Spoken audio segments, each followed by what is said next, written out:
भ्राता सुग्रीव, जिन कार्यों को पूर्ण करने के लिए वाली भैया को पृथक श्रम करने पर बाध्य हो जाते हैं, उन्हें केवल एक ही बाण में संपन्न करने वाले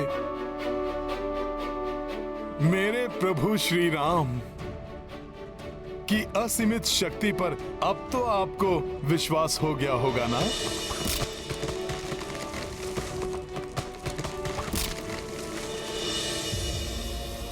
विलक्षण पराक्रम के इस दृश्य को देखने के बाद अब मेरे हृदय में कोई संदेह नहीं है।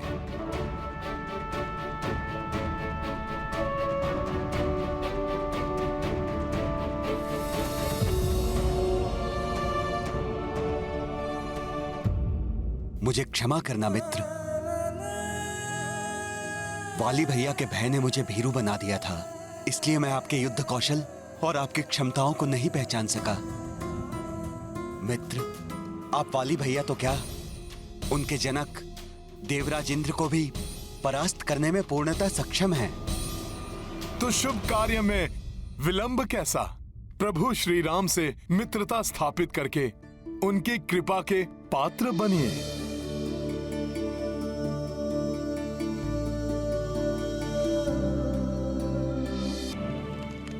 मित्र, मैं अपने पूर्ण बल के साथ आपकी मित्रता के प्रति समर्पित रहूंगा।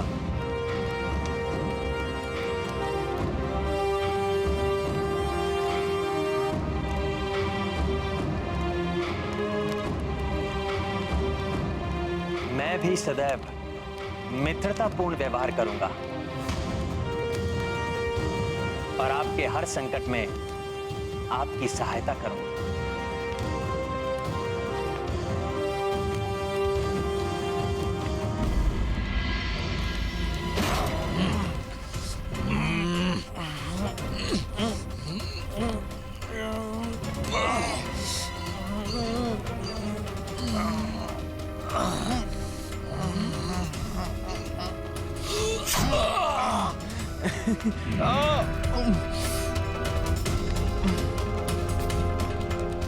उत्तम, अति उत्तम।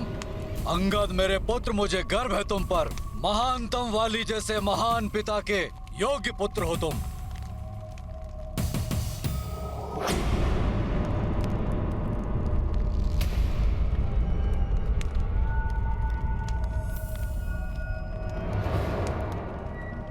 देवी, इन दिनों आपका मुख सदैव किसी चिंता और भय से ग्रस्त रहता है। इस सृष्टि के सर्वश्रेष्ठ योद्धा की अर्धांगिनी है आप। भयभीत रहना आपको शोभा नहीं देता। आप अवश्य ही सर्वश्रेष्ठ योद्धा हैं, परंतु समय आपसे अधिक बलवान है। क्या अर्थ है आपका? स्वामी, रात्रि में सपनों से मेरी निद्रा भंग हो जाती, दिन में जागते हुए मुझे अशुभ संकेत दिखाई देने लगते हैं। मेरा दाहिना नेत्र निरंतर कंपित होकर किसी आगामी अनिष्ट की सूचना देता है स्वामी। मुझे ऐसा प्रतीत होता है स्वामी जैसे हमारा प्रतिकूल समीप है। स्वामी, मैं आपकी अर्धांगिनी हूँ, इस पूरे संसार में आपकी सबसे बड़ी शुभ चिंता। मेरी विनती स्वीकार कीजिए नाथ। अपने भ्राता सुग्रीव से शत्रुता समाप्त कर उनकी अर्धांगिनी रोमा उन्हें लौटा दो। महानतम वाली हूं मैं। मुझे भयभीत कर सीख देने का प्रयास ना करें देवी। अब आपके अनुज सुग्रीव एकांकी नहीं, उनके समर्थन में वे दो शांत, शांत हो जाइए देवी। किसी भी योद्धा का समर्थन मुझे कोई हानि नहीं पहुंचा सकता। मेरे समक्ष आते ही मेरे शत्रु की शक्ति क्षीण पड़ जाती है और मेरी शक्ति दोगुनी हो जाती है। परंतु आपको सावधान करना मेरा परम कर्तव्य है। वाली भैया को प्राप्त वरदान के अनुसार उनसे युद्ध करने वाले योद्धा की आदि शक्ति उनमें समाहित हो जाती है और उनकी शक्तियों में वृद्धि कर देती है। मित्र सुग्रीव, आप इसकी चिंता त्याग दें,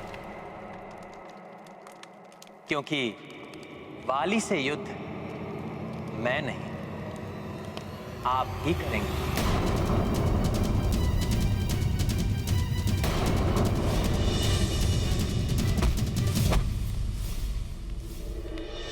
आपको ज्ञात है ये मित्र, आप क्या कह रहे हैं? मैं स्वयं वाली भैया के समक्ष जाकर अपने मृत्यु को चुनौती दूं? हाँ मित्र सुग्रीव, जब आप उससे युद्ध करने जाएंगे तब मैं वहां से कुछ दूर कोई स्थान पर स्थित रहूंगा और उचित समय पर वहीं से अपने बाण के प्रहार से वाली की दुष्टता का अंत करूंगा।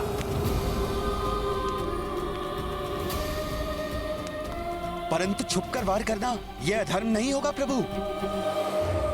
भ्राता सुग्रीव, प्रभु श्री राम तो स्वयं धर्म के सर्वोत्तम प्रतीक हैं। उनके धर्मोचित व्यवहार पर संशय मत कीजिए आप। श्री राम का सुझाव सर्वथा उचित है पुत्र सुग्रीव। भ्राता सुग्रीव,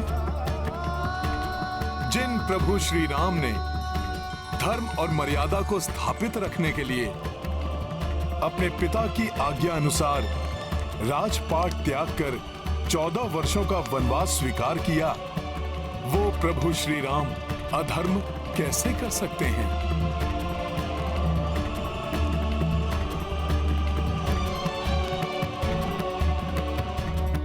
श्री राम की योजना के अनुसार मैं स्वयं वाली भैया का सामना करूंगा। यदि योजना के विपरीत कुछ भी घटित हुआ तो वाली भैया मेरे शरीर से प्राण छीनकर परलोक भेज देंगे।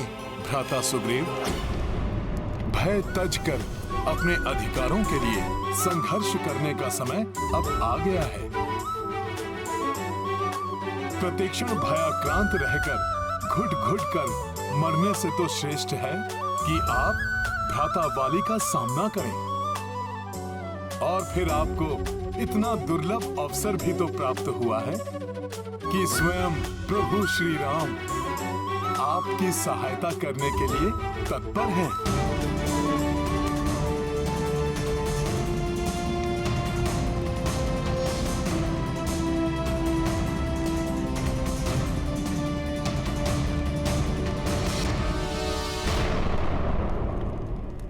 वाली भैया, वाली भैया, वाली भैया। ये तो सुग्रीव का स्वर है। बाहर आइए वाली भैया, युद्ध कीजिए मुझसे।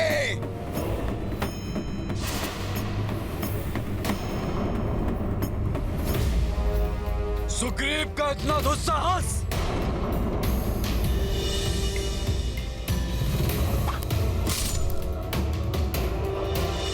अशुभ घटना के घटित होने का आभास हो रहा है। स्वामी रुक जाइए, मत जाइए बाहर।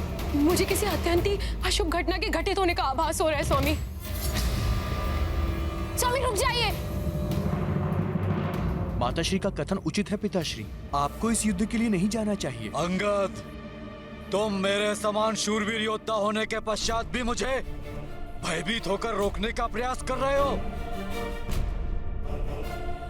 क्या तुम्हें मुझ पर अपने पिता के बल पर संदेह है?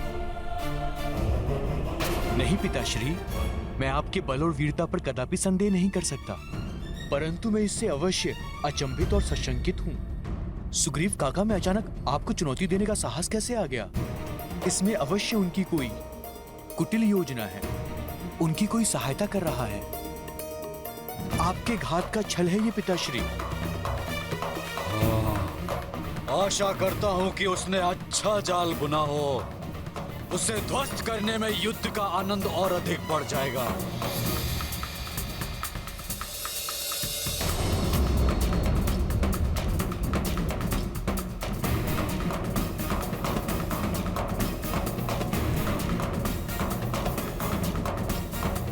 बाहर आइए वाली भैया, युद्ध कीजिए मुझसे। सुग्रीव!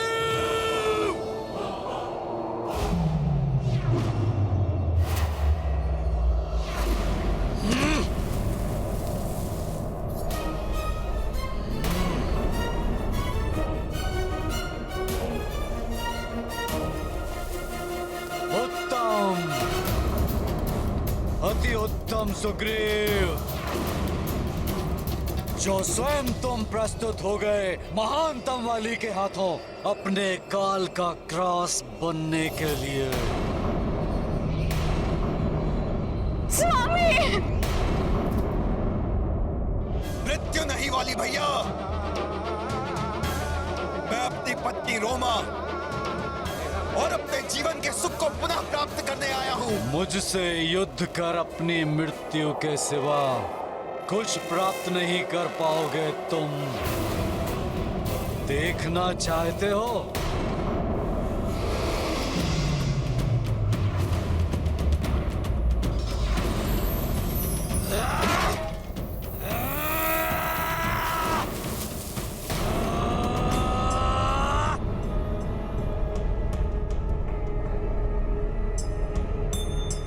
हे प्रभु, इस भक्त की यही इच्छा है कि आज आपके ही हाथों वाली भैया के आतंक का अंत हो।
महाराज सुग्रीव संकट में हैं।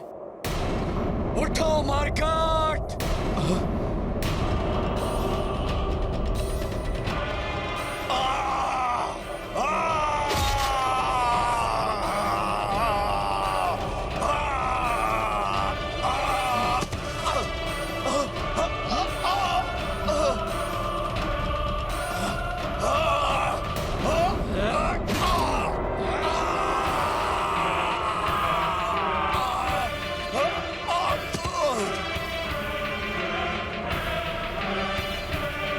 क्या कारण है कि प्रभु ने अब तक अपने बाण से वार नहीं किया?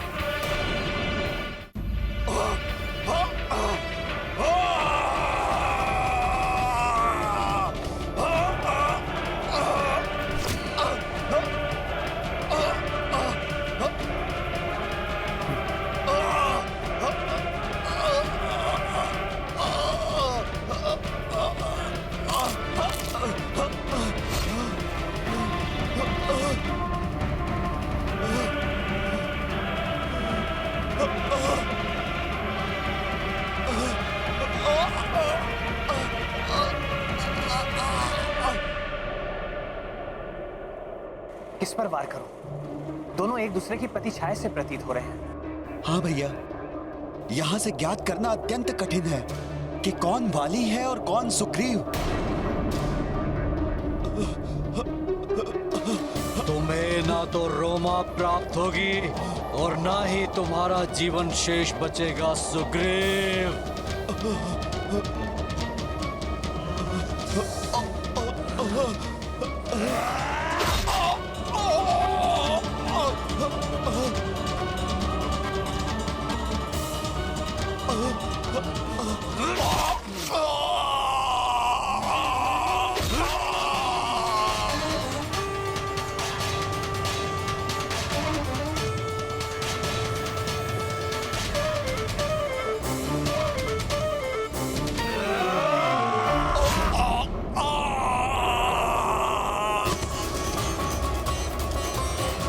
यदि श्री राम ने शीघ्र ही वाली भैया पर वार नहीं किया तो आज वाली भैया से परास्त होकर उनके हाथों मेरा अंत निश्चित है।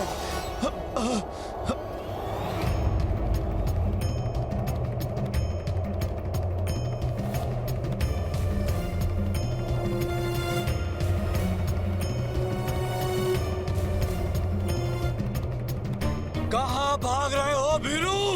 अभी मेरा अंतिम वार शेष है।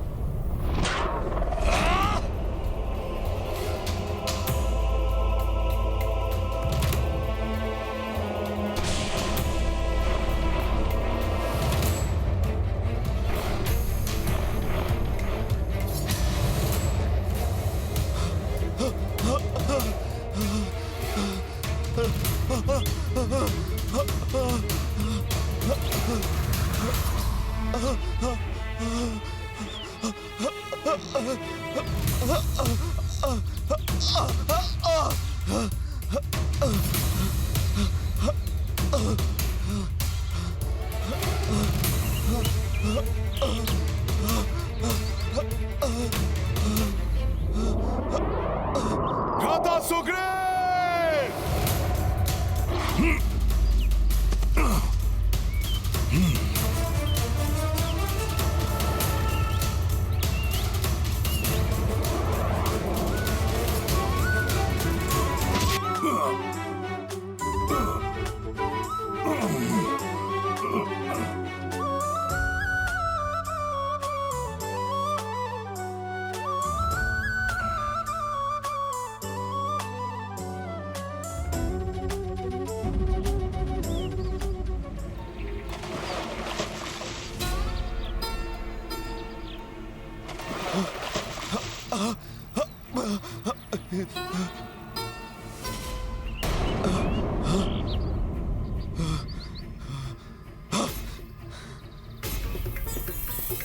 ये आपने क्या किया मित्र?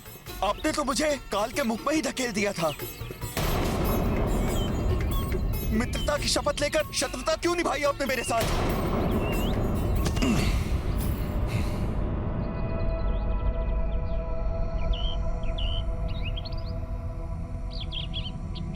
शत्रुता? नहीं मित्र सुग्रीव, मैं आप और वाली में भेद करने में असमर्थ था। आप दोनों मुख से, कद काठी से, शरीर की बनावट से एक समान दिखाई देते हैं। वस्त्र, आभूषण, यहां तक कि आपकी गदाएं भी एक जैसी हैं। मुझे भय था कि आपको पहचानने में त्रुटि से कहीं मेरे बाण से आप आहत ना हो जाए। प्रभु, मेरे पास इस समस्या का समाधान है। इस बार भ्राता सुग्रीव वाली भैया से युद्ध करने पुष्पहार पहनकर जाएंगे।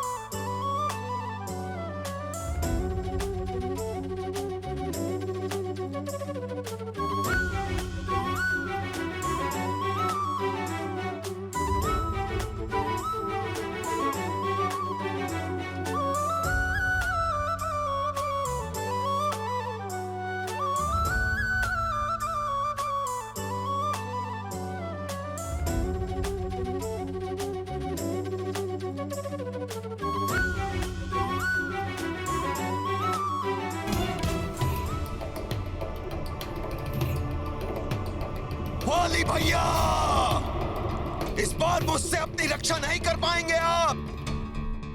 आइए बाहर, आइए, मैं आपको चुनौती दे रहा हूं। अपने बल पर विश्वास नहीं रहा है क्या वाली भैया? मेरे अग्रज, मेरे शत्रु, आइए और मेरा सामना कीजिए। सुग्रीव, इतना दुस्साहस? स्वामी रुक जाइए। भोजन के मध्य में उठकर जाना अशुभ होता है। स्वामी, एक और शंका है जो मुझे सता रही है।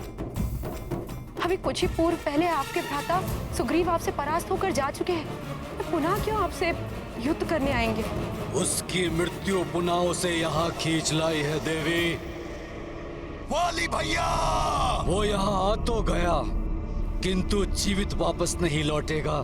स्वामी स्वामी स्वामी रुक जाइए। स्वामी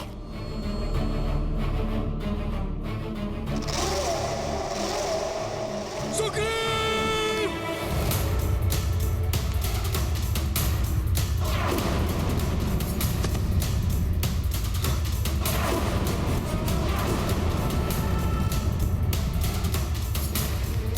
मूर्ख भीरू, पुनः तुमने यहाँ आने का दुस्साहस किया। तुम्हें इसका मूल्य चुकाना होगा।